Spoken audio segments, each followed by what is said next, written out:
Hey guys, welcome back to Project Bodybuilding, and I am here with another Throwback Battle Classic Physique Edition. So I have my Road to the Mr. Olympia series going on right now, and I'll be honest, I can't find a single Classic Physique comparison to do that is also interesting. The division is just kind of stagnant, but at the same time is so populated with top tier talent. It's very crowded, so it barely moves. So if you guys have recommendations for comparisons, leave them down in the comments, but for now I still wanted to give you guys a Classic Physique video since I haven't visited this division in a while. So we're going back to the 2019 New York Pro to take a look at the top call out of the Classic Physique division for a throwback battle. Is it more recent? Yeah, it's hardly a throwback. This was barely over 5 years ago, but it still was a solid top 2 and a show I definitely wanted to talk about. So who made up this top call out? Well, again, it was a two-man race. Your current 212 Mr. Olympia, Keone Pearson, ultimately ended up walking away with his first and only Classic Physique Pro Show win here. But not very far behind, and a very controversial second, mind you, was Alex Cambronero, a former Arnold Classic champion. Now, this was a very controversial decision to probably Alex the most, as he reportedly was extremely upset backstage after the results were called. And many fans saw this different as well, not just Alex. So this should be a good show to dissect. So let's cut the intro and just go ahead and jump right into the video. Remember, if you guys like these types of videos, be sure to hit the like button and subscribe for more.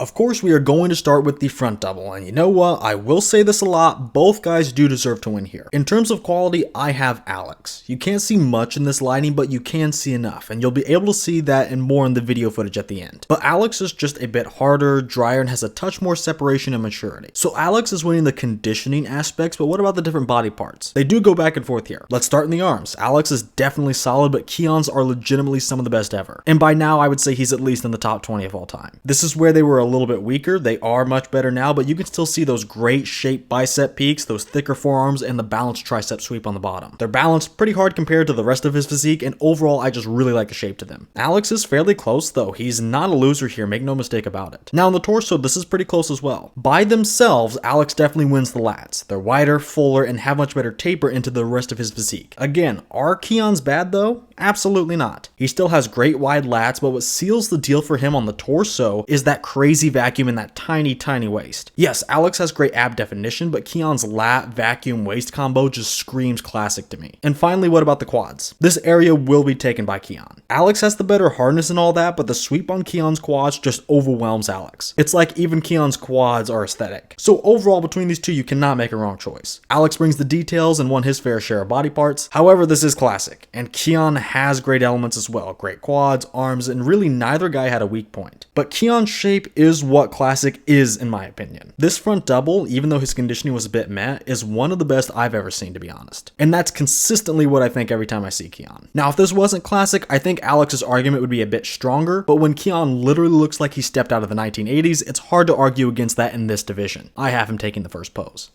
Now we're turning these guys to the side for the side chest, a solid pose for each guy. Starting from the bottom, I gotta give Keone the side leg. Alex has a little more detail in the glutes poking through, but Keone has more in the hamstrings than Alex does. And overall, Keone is just much bigger down here. Going up, I would give Keone a slight edge in the midsection. He's crunching down on his abs and bringing more of that detail out because of that. Alex is choosing a more upright posing stance, and his torso is elongated. So he can't show off the level of detail Keone does, but he still has some great serratus detail. Now on the arm and the delt, I do have a mix-up. Keone has great peaks, perfect for the front double, which he won of course, but Alex has those longer inserting biceps, which are better for a pose like this. So because more of Alex's arm is filled in, I have him taking this portion of the upper limb. But Keone takes the delt because both his front and rear delt are more capped off. And finally, we've reached the pecs, and it gets a bit interesting. Keone's far pec seems to be a bit better than Alex's. He has a bit more detail and it juts out a bit further, but with Alex not far behind in this pec, look at the full chest, closed pec included. Alex has the much more square chest and a much more pleasing overall shelf. And his pecs just take up much more surface area, so overall I'd give this area to him by a hair. And then zooming out, you'll notice that Alex is much wider than Keone across the chest and shoulders. He looks much more imposing overall. So like I said, it will be close. Keone definitely won some things and Alex won some things, but Alex won the more important things. He looks bigger and wider overall, got a slight win on the pecs, so he will take this pose.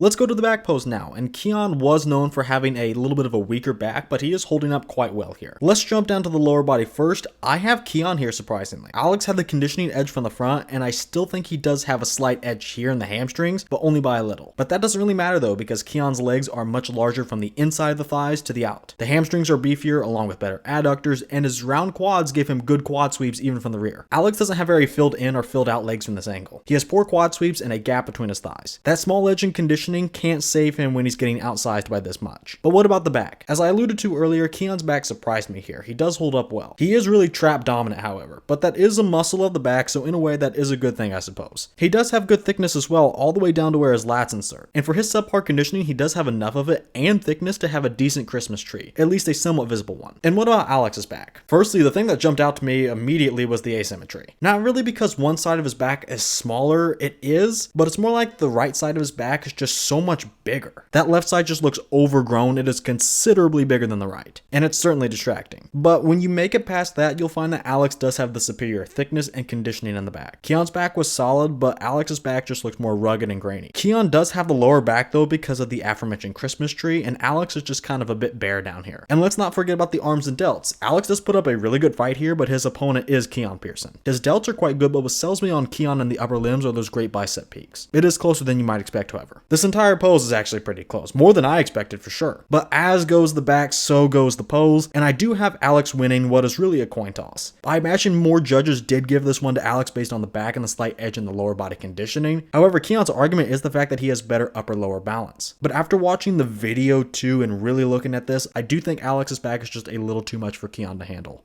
Now we're turning these guys back around for our penultimate pose, the abs and thighs. And in this comparison round, they actually both opted to hit just the flexed abs and thighs. So I do have two picks here to look at, but they will both not have a vacuum pose. Anyway, outside of one fatal flaw, I do have Keone taking this pose on the face of it. Man, if it wasn't for that flaw, he would easily win this. His quads surprisingly show a lot of detail, the obliques are diced, and the abs themselves are the good type of blocky and really separated. However, I think you know what I'm going to say when it comes to the abs. The ab split is just way too apparent for me. Maybe you can look at this pose and shrug it off because he wins the quads and probably the abs too, but with that split, he actually doesn't win the abs in my eyes. It drags him down that much. And with that, he definitely isn't winning the pose. Maybe I'm overreacting. Let me know down in the comments if you think the ab split ruins it, but for me, it does. It really doesn't help that Alex was right there waiting for Keone to make a mistake like this. Because he looks really good, all he needed was Keone to slip up. Now, we can't really see the legs from this angle, but we can see the hardness on them. And we know that they were solid just based on how they looked in other poses. And because Keone has that diastasis recti, I do have Alex winning the midsection. Now, he's not winning just because he's not Keone. He's actually quite good himself here. When they're both crunching down on their abs, Alex's waistline looks much smaller and his stomach is more locked in. With that, his abs don't jump out to you as much and protrude as much as Keone's, but for some people, that's going to be a good thing. This is just a very solid, very textbook set of washboard abs, and his waistline looks so incredibly trim. And just to get confirmation, I have a picture of them hitting it both head on. In the quads, I actually think I do prefer Alex now. Even in this awful pic, we can see he has the clear advantage in detail, and in the way he poses them to bring that detail out. And in the upstairs, it is again no debate. It turns out that I was right about Alex's waistline being smaller, at least for this pose. And Keone's head-on abs don't look near as impressive as they did in his twisting shot, and he still has to wrestle with that unfortunate ab split. Alex's abs are just straight up better from this angle, but he also has the much better lats. They're really wide up top and taper so low. He actually has the much better taper overall compared to Keone in this shot. Alex also has the much fuller pecs for what it's worth. Overall, if you could look past Keone's ab split and we're only looking at the first picture for this pose, then you could have him take a narrow victory in this shot. But I don't think he wins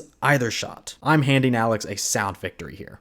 Alright, now we have one of the main reasons I don't do many classic comparisons. We have our last pose, the favorite classic pose. I don't like this one, it's impossible to judge fairly most of the time, but what about these two guys? Well, I have my favorite and I'll tell you in a bit, but let's try to look at it at least somewhat objectively first. And I think the only way to even try to do that is to keep it simple. We have to ask two questions. Do both guys execute their chosen poses well, and do they pick good poses for their physiques? Well, they both did pick great poses. Both of these guys are fantastic posers, and I don't think we need to dive too much deeper than that. They know what poses suit them. Now, is there one that executes their pose better? I don't really think so. I wouldn't tweak anything on either of their poses, arm placement, leg placement, anything. So basically, this was just a convoluted way of saying that both of these guys are winners, and I don't really think anyone objectively wins because they're both fantastic. I'm not going to name a winner, but I will still name my favorite. I like Alex more, surprisingly, and I don't think that'll be the popular choice. I suspect most people will go with Keone for him showcasing that tremendous arm and that outstanding vacuum. But Alex's details through the waist and the midsection and those wide tapering lats and those outstretched arms allow him to take up more space, but also allow my eyes to go to him and stay on him. Through the details and the taper and the overall stage presence, I'm drawn to him. That's really all I have for you here. That's why Alex is my favorite. I really shouldn't have to explain it, I suppose. I just like him more. And as for a winner, there isn't one.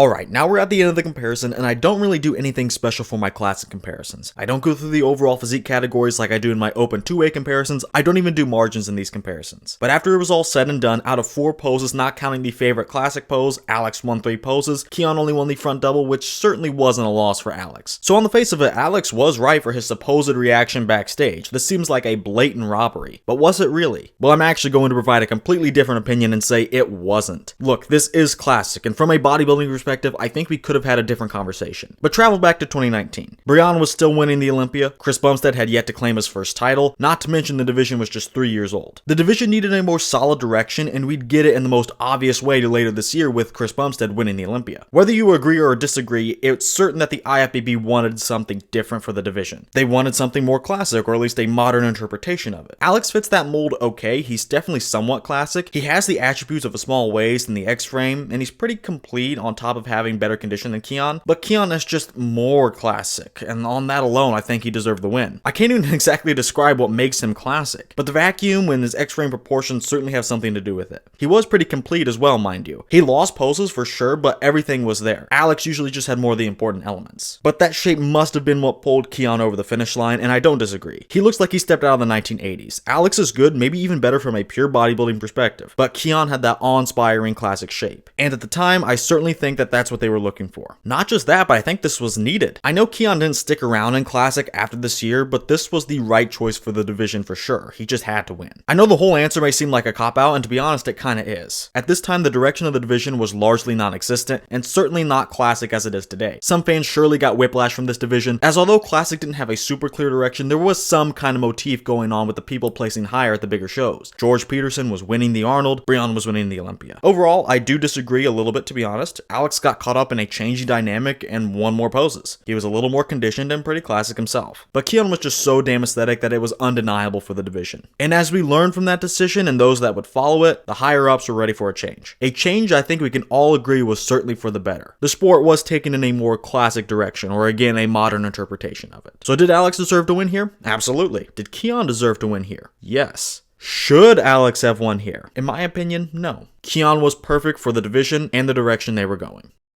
Well, that's going to do it for today's video. What did you guys think of this throwback battle? Was Alex robbed? Did he do too much for Keone's better shape to win? Or did the judges get it right by propping up Keone as kind of the new standard? Let me know what you think down in the comments. And by the way, don't just like this video and subscribe for more, but comment as well. I need some suggestions for Olympia qualified classic physique competitors to compare for my Road to the 2024 Mr. Olympia series, so fire away and leave your ideas. And by the way, if you guys are looking for some high quality supplements and want to support the channel, check out Arms Race Nutrition. Then at checkout, be sure to use my code Project10 for 10% off your entire order. That's code Project10 at armsracenutrition.com. And finally, with all that said, I want to thank you guys for watching, and I will see you all in the next video.